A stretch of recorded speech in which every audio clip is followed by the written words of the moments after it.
Hello everyone, welcome to Naira study. अब आप सब कैसे हैं? आई होप कि आप सभी बहुत अच्छे होंगे और अपनी स्टडी को भी बहुत ही अच्छे से कर रहे होंगे।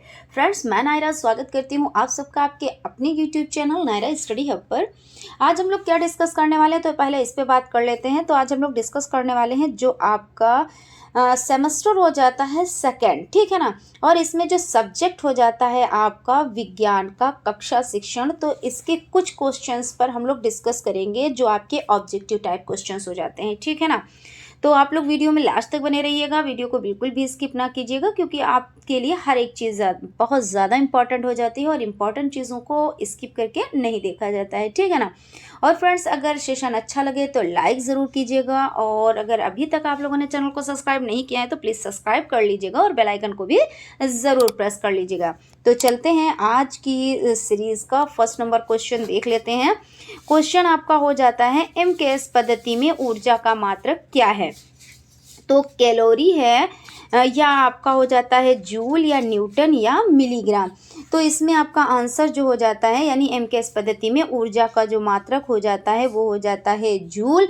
और एक जूल बराबर किसके होता है, तो एक जूल बराबर होता है 10 अर्ग के, ठीक है ना। फिर उसके बाद चलते हैं अगले क्वेश्चन की तरफ। क्वेश्चन आपका हो जाता है नासा का मुख्यालय स्थित है। तो कहाँ स्थित है? आंध्र प्रदेश में स्थित है, या बंगलुरु में स्थित है, या यूरोपीय संघ, या वाशिंगटन डीसी।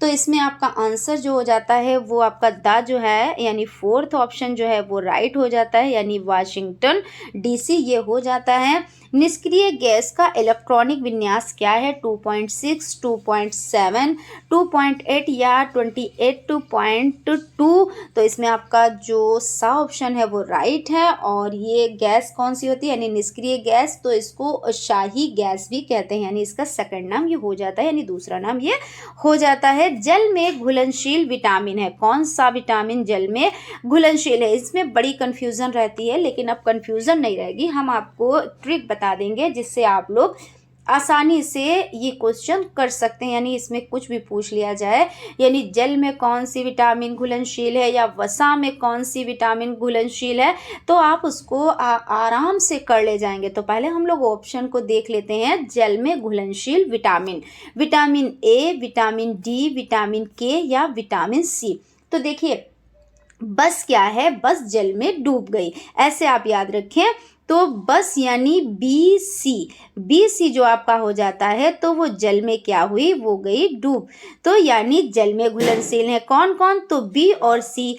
और के, ई और डी, ए कीड़ा, यानी कीड़ा, आप इसको ऐसे याद रख सकते हैं। तो ये वसा में घुलनशील है, ठीक है ना। किस में घुलनशील है? तो ये वसा में है। तो कीड़ा जो है वो वसा में डूब गया और बस जो है वो जल में। तो ऐसे आप क्या करेंगे? ट्रिक से याद कर लेंगे। तो अब यहाँ पे आप लोगों ने इसको कर लिया होगा। तो बी सी बस, यानी कि जो आपका ऑप्शन हो जाता है 4 सी, ये आपका राइट हो जाता है, ठीक है ना। चलते हैं अगले क्वेश्चन की तरफ। तंत्रिका कोशिकाओं की विशेषताएं, ये पुनः निर्मित नहीं होती हैं, इनमें केंद्रक नहीं होता है, इनकी संख्या उम्र के साथ बढ़ती है, या इनका आकार अनिश्चित होता है। तो तंत्रिकाओं की विशेषता है, क्या विशेषता है? ये पुनः निर्मित नहीं होती हैं। और अगर बात की जाए, इसमें सेंट्रोसोम यानी तारककाय नहीं होता है। तो ये आपका जो ऑप्शन है वो राइट हो जाता है। जब पृथ्वी की उपछाया से होकर चंद्रमा गुजरता है तब होता है, तब क्या होता है? तो यहाँ पे देख लेते हैं। तो आपका खंड चंद्र ग्रहण ये आपका हो जाता है। तो ये जो आपका सा ऑप्शन है वो राइट हो जाता है। और लैक्टिक अम्ल पाया जाता है, किस में पाया जाता है? सेब में पाया जाता है, दही में पाया जाता है, अंगूर में पाया जाता है, या टमाटर में पाया जाता है? तो लैक्टिक अम्ल पाया जाता है दही में। इस तरह से जो आपका बा ऑप्शन है वो आपका राइट हो जाएगा। चलते हैं अगले क्वेश्चन की तरफ। क्वेश्चन आपका हो जाता है द्वितीय वर्ग का उत्तोलक है, कौन द्वितीय वर्ग का उत्तोलक है? तराजू है, या शीशा है, या चिमटा है, या सरोता है? तो इसमें हम सबसे पहले बात करते हैं जो द्वितीय वर्ग का उत्तोलक होता है उसमें क्या होता है। तो आपका मान लीजिए जो द्वितीय वर्ग का उत्तोलक है, तो उसमें जो भार है वो बीच में होता है। क्या होता है? जो भार होता है वो बीच में होता है, और जो आलंब होता है, क्या होता है? जो आलंब होता है तो एक सिरे पर आलंब होता है और दूसरे सिरे पर आयास होता है। ठीक है ना? तो आप इस तरह से समझ सकते हैं कि जो भार होता है बीच में है तो वो द्वितीय वर्ग का उत्तोलक होगा, और इस तरह का जो हो जाता है वो सरौता होता है। देखिए आप सरौते में क्या करते हैं, जब चीज रखते हैं काटने के लिए, जैसे डली वगैरह रखते हैं तो क्या करते हैं, बीच में उसको भार उस पे पड़ता है ना, आप डालते हैं ना, तो उसको इस तरह से आप समझे। तो जो सरौता होता है तो इसका भार क्या होता है? बीच में होता है। तो ये क्या है? द्वितीय वर्ग का उत्तोलक हो जाता है। ठीक है। और इसका यांत्रिक लाभ अगर उसकी बात की जाए तो एक से ज्यादा होता है। ज्वालामुखी का फूटना है क्या है? मंद परिवर्तन है, अनुकूल परिवर्तन है, प्रत्यावर्तित परिवर्तन है, अनियमित परिवर्तन है। तो क्या है जो आपका हो जाता है, यहाँ पे क्वेश्चन क्या कह रहा है? ज्वालामुखी का फूटना है, तो ये अनियमित परिवर्तन हो जाता है। और इसमें जो है आपका देखिए, ये अगर बात की जाए तो ये कैसा परिवर्तन है? तो ये आपका हो जाता है भौतिक परिवर्तन। भाई क्वेश्चन पूछ सकते हैं, क्योंकि ऐसा तो नहीं है सिलेबस से हट के तो नहीं क्वेश्चन पूछे जाएंगे, लेकिन सिलेबस में पूछे जाएंगे तो क्वेश्चन तो वो कुछ भी कर सकते हैं ना, आपको कंफ्यूज भी कर सकते हैं, क्योंकि ये तो आप में होना चाहिए कि आपको नॉलेज कितनी है, आपको ज्ञान कितना है ना। निम्नलिखित में से चूना पत्थर का रासायनिक नाम है? Na2CO3, Ca होल2OH, और आपका OH1 हो जाता है, CaCO3, या CaO हो जाता है। कौन हो जाता है? तो यहाँ पे आपका जो आंसर है CaCO3, ये आपका राइट आंसर हो जाता है, यानी कि जो सा ऑप्शन है वो राइट हो जाता है। और अगर बात की जाए तो इसमें कैल्शियम कार्बोनेट से मिलकर बना होता है। चूना पत्थर किससे मिलकर बना होता है? तो कैल्शियम कार्बोनेट से मिलकर बना होता है।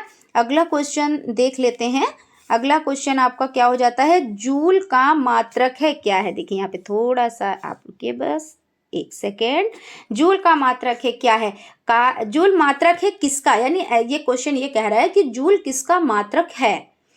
तो इसमें ऑप्शन जो है वो कार्य का है, या ऊर्जा का है, या कार्य और ऊर्जा दोनों का है, या शक्ति का है।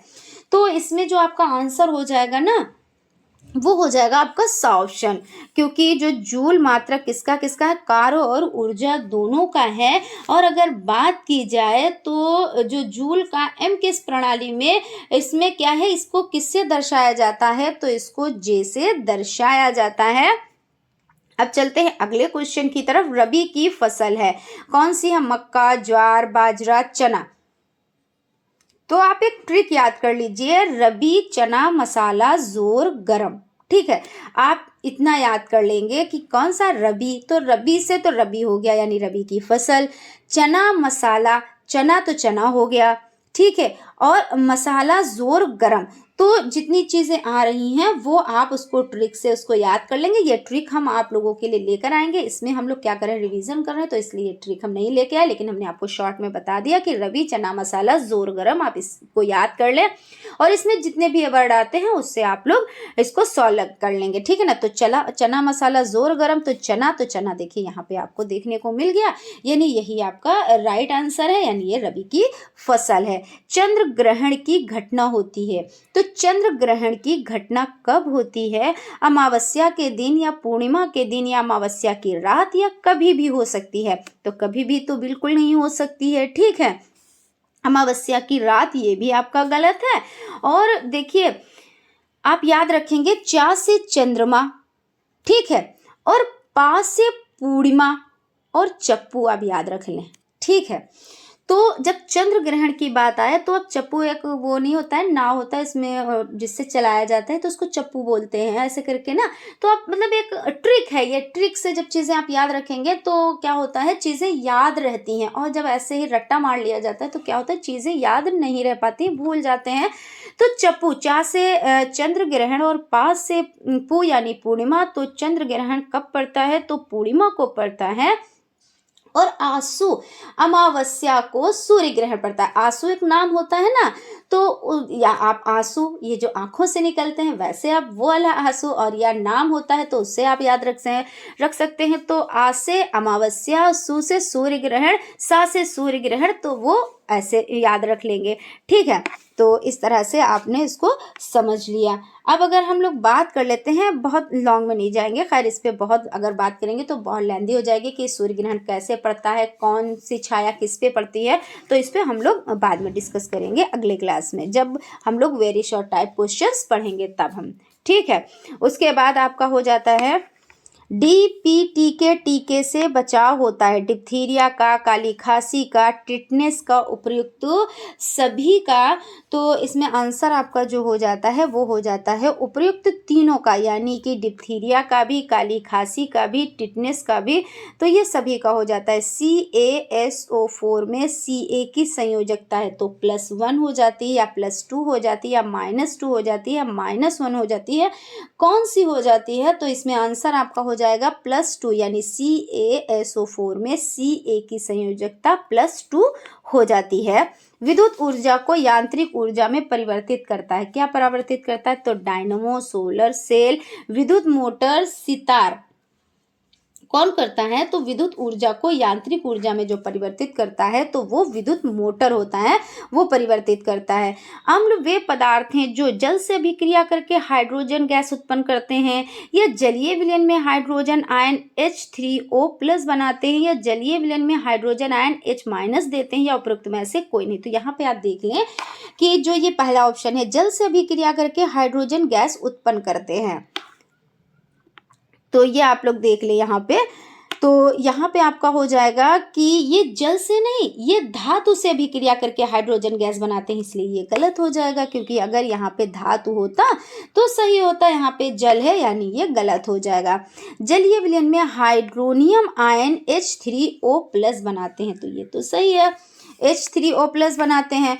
और अगर बात करें जलीय विलयन में हाइड्रोजन आयन H- देते हैं, माइनस नहीं देते हैं, H+ देते हैं, तो इसलिए ये भी गलत हो जाता है। उपरोक्त में से कोई नहीं, क्योंकि देखिए कोई नहीं, इस पे तो नहीं टिक कर सकते। जलीय विलयन में हाइड्रोनियम आयन H3O+ बनाते हैं, तो ये आपका राइट हो जाएगा। बाकी आप लोग अगर आपको थोड़ा सा भी कन्फ्यूज़न हो तो आप लोग गूगल भी कर सकते हैं, आप लोग कमेंट भी कर सकते हैं, क्योंकि देखिए कहीं पे कन्फ्यूज़न नहीं होना चाहिए, क्योंकि एक एक नंबर बहुत ही मायने रखता है, और एक नंबर से चीज़ें कहाँ से कहाँ तक पहुँच जाती हैं, तो ये तो आप लोगों को अंदाज़ा होगा ही। तो हम लोग एक भी नंबर से हम थोड़ा सा भी नहीं कॉम्प्रोमाइज़ कर सकते हैं, तो अच्छे से आप लोग तैयारी करें।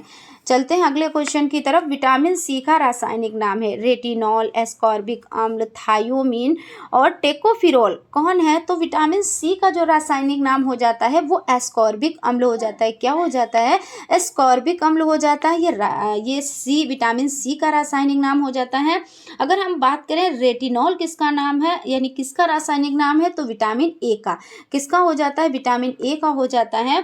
और अगर हम टेकोफिरोल की बात करते हैं तो ये विटामिन ई का रासायनिक नाम हो जाता है। तो इस तरह से देखिए यहाँ पे जो आपका आंसर है वो आपका ऑप्शन ये आंसर हो जाता है। ठीक है, चलते हैं अगले क्वेश्चन की तरफ। द्वितीय श्रेणी का उत्तोलक है कैंची, हैंड पंप, सरोता और या चिमटा, कौन सा द्वितीय वर्ग का उत्तोलक है? तो इसमें सबसे पहले हम बात कर लेते हैं कि द्वितीय वर्ग में होता क्या है। तो द्वितीय वर्ग को समझने से पहले हम जो प्रथम प्रकार का उत्तोलक है उसको समझेंगे, क्योंकि ये तीनों मतलब ऐसे होते हैं ना, प्रथम प्रकार का उत्तोलक, द्वितीय प्रकार का उत्तोलक, तृतीय प्रकार का उत्तोलक, तो तीनों को जब हम समझेंगे तो हम ट्रिक भी यूज़ कर सकते हैं। ठीक है, तो हम ट्रिक वाइज इसको समझेंगे। तो जो प्रथम प्रकार का उत्तोलक होता है, तो देखिए ये आपका हो गया प्रथम प्रकार का उत्तोलक। कौन सा हो गया? प्रथम प्रकार का उत्तोलक। तो इसमें क्या होता है, जो आलंब होता है, क्या होता है? जो आलंब होता है, आलंब होता है वो किसके किसके बीच में होता है? यहाँ पे देखिए थोड़ा सा आलंब होता है, ठीक है ना। और हम चेंज कर देते हैं कलर को। तो जो आलंब होता है वो आपका किस में होता है? तो भार और आयास के बीच में होता है। क्या होता है? भार और आयास के बीच में होता है। कहाँ पे होता है? भार और आयास के बीच में।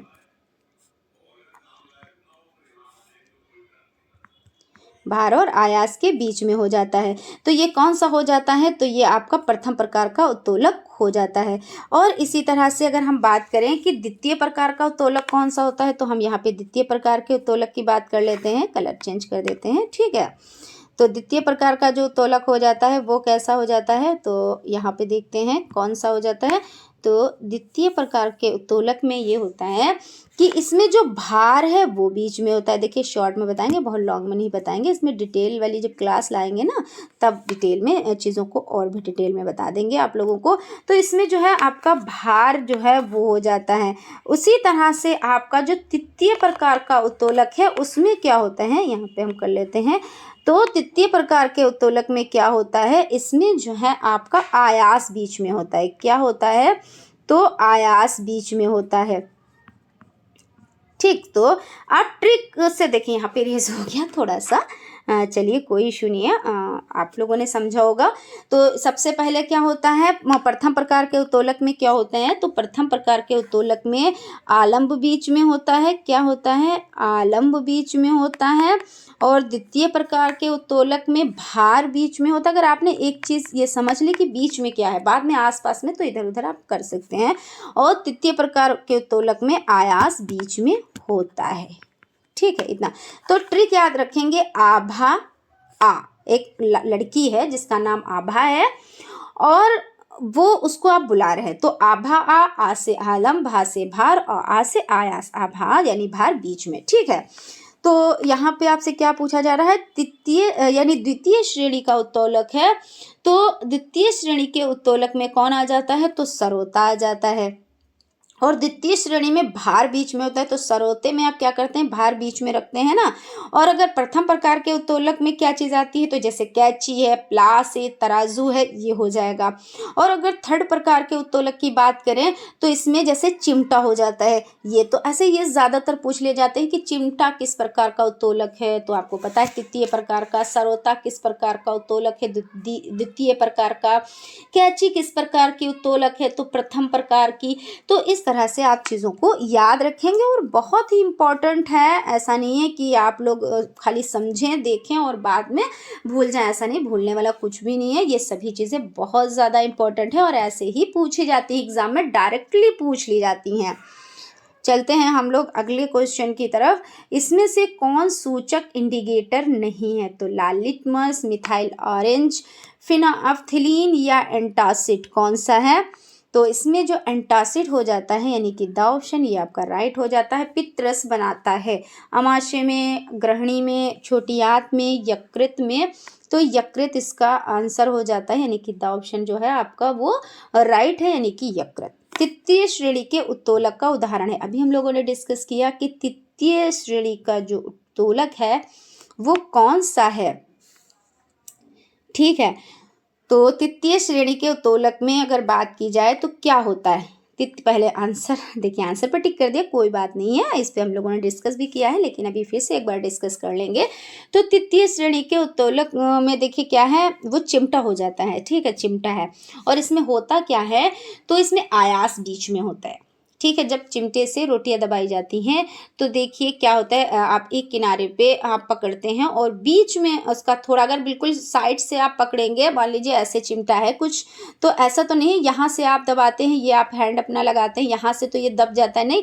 जब आप यहाँ से क्या करेंगे, आप लगाएंगे, है ना, तो फिर आप क्या करेंगे, इस किनारे पे रोटियां दबाई जाती हैं, ऐसे ही तो होता है ना।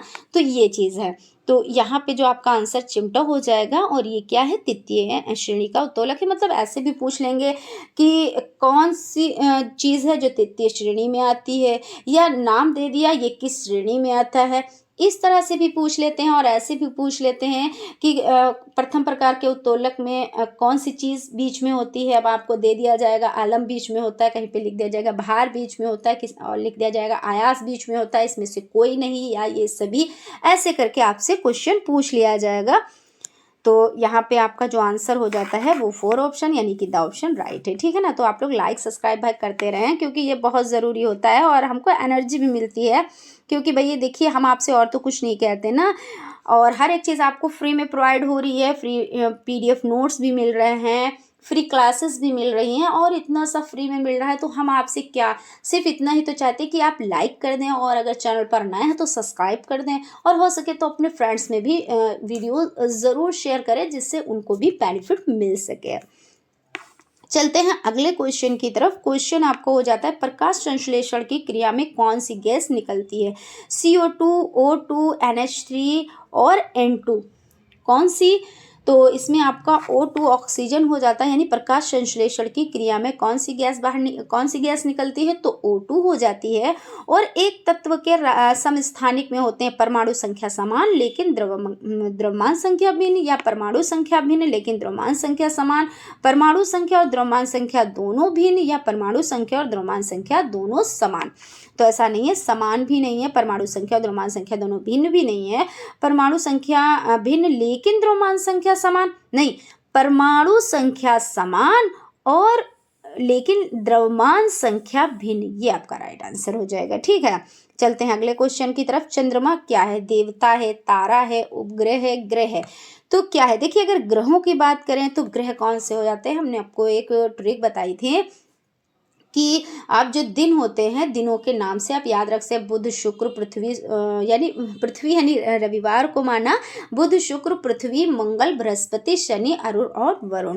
तो इस पे भी हम लोग डिस्कस करेंगे, जब डिस्कशन क्लास होगी तो ये सभी चीज़ें आप लोगों को क्लियर करा देंगे, जैसे सूर्य ग्रहण, चंद्र ग्रहण और आपके ये ग्रह, इनके जो नाम है, कौन सबसे बड़ा कौन सबसे छोटा, और इसको बड़े ही अच्छे तरीके से ट्रिक के माध्यम से हम आप लोगों को डिस्कशन क्लास में समझाएंगे। और मुझे विश्वास है कि आप लोग अगर एक बार उसको अच्छे से देख लेंगे ना तो आपके माइंड में वो छप जाएंगे। और यहाँ पे हम लोग देखिए क्वेश्चंस पर डिस्कस कर रहे हैं सीरीज के, तो यहाँ पे बहुत लॉन्ग में नहीं जाएंगे, लेकिन अब जो इसके बाद में जो क्लास होगी वो यही डिस्कशन क्लास होगी। ठीक है ना, तो चलते हम यहाँ पे देखिए, ये तो हो गया, बाकी यहाँ पे आंसर अभी नहीं हमने दिया आपको कि ये उपग्रह और कैसा, ये प्राकृतिक उपग्रह है। ठीक है, क्या है, चंद्रमा क्या है, उपग्रह है।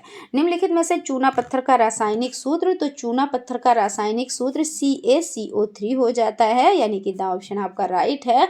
सोलर सेल में मुख्य रूप से ऊर्जा का रूपांतरण होता है, तो किस में होता है, प्रकाश ऊर्जा का विद्युत ऊर्जा में, प्रकाश ऊर्जा का रासायनिक ऊर्जा में, रासायनिक ऊर्जा का प्रकाश ऊर्जा में, या ऊष्मीय ऊर्जा का प्रकाश ऊर्जा में।